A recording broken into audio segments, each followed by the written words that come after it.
Alright, so now I'm going to talk about Storyboard Mode. Now in the previous video I talked about Shoot Mode, and I kind of took a couple of test shots, as you see here. And now if we go to Storyboard Mode, you'll notice that they are visible on the side. These are all shots that were taken in this entire project, not just this scene, so keep that in mind.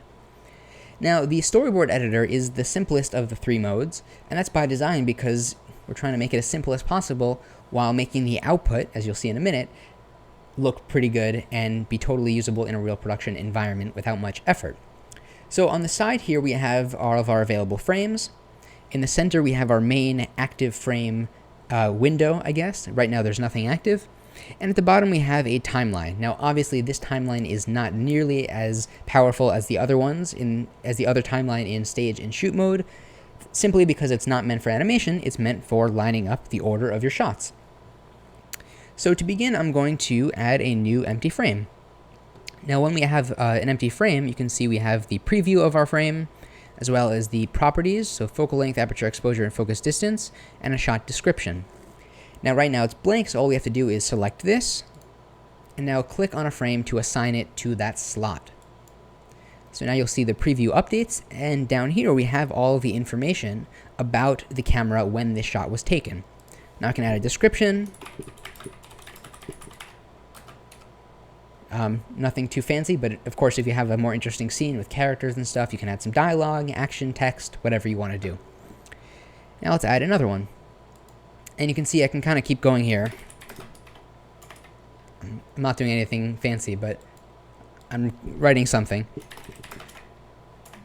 Alright, so now we have a couple shots on our timeline, and we can move through them.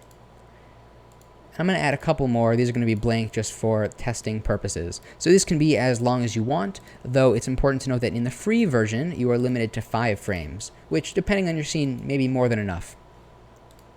So now that we have our timeline here that we can move through, there's basically just 2 more buttons in the storyboard mode. We have delete, which just deletes the currently selected frame, and we have the export button. And this is probably the simplest export you'll ever do. You click export, give it a second, and it will open up the folder with the newly generated HTML file of your storyboard. So just so you know where this folder is, we have our project folder. This is named GFRRR, which is just for testing. This is all the different folders in our project, and inside Storyboards is where it puts these files.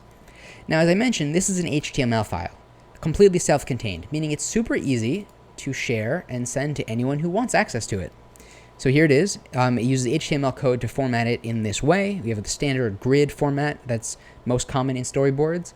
And you see it includes your description as well as all of the shot information for each one. Now because this is just an HTML document, it is fully responsive, so you can view it on any device. And it's relatively lightweight just because these images are each 720p each. Now what's cool is that if you have any knowledge of HTML, you can go into developer tools or just open this up in any text editor, and you can actually change the code yourself. So if, let's say, you wanted to change the title or change the colors of the entire thing, or I don't know, you can add your own watermark, images, what have you. And yeah, it's very simple. So in this example, I'll really quickly change the background color to blue, just using CSS. So now we have this background color. I don't think this is nearly as good looking as the original one, but you know, you can do it. So yeah, this is a relatively low file size, single HTML file that can be just shared with whoever. It's very easy and very convenient. So that's basically just storyboard mode. It's very simple, but it's pretty powerful. All right, thank you very much. In the next video, I'm going to be talking about overall lighting of SceneForge and the way that works.